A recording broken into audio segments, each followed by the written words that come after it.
అనుదిన నిత్య జీవపు మాటలు. దేవుని నామానికి మహిమ కలుగునుగాక. దేవుని వాక్యాన్ని చదువుకుందాము. ఎవడైనను తనకు హాని చేసినని ఒకడనుకుని నీడలా ఒకరినొకడు సహించుచు ఒకరినొకడు క్షమించుడి.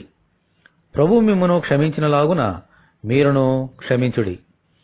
కొలసలకు రాసిన పత్రిక 3వ అధ్యాయము 13వ వచనం. మన దేవుడు క్షమించడానికి సిద్ధమైన మనస్సు గలవారు. ఆమేన్. మన పాపములను ఆయన దగ్గర ఒప్పుకుంటే వాటినన్నిటినీ క్షమించేవారు.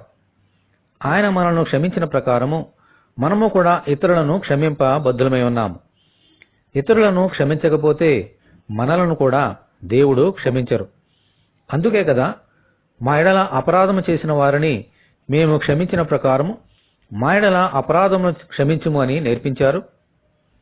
ఇటువంటి క్షమాగుణము ప్రసాదించమని దేవుని మనమందరము ప్రార్థనలో వేడుకుందాం. ప్రభువా, మీ కొందనాలనైనా ఎవరైనా మాకు హాని చేసిన ఎడల ఒకరినొకడు క్షమించుకోమని సహించుకోమని మాకు నేర్పించారు. మీరు కూడా మిమ్మల్ని హింసించే వారిని హాని చేసిన వారిని క్షమించారు.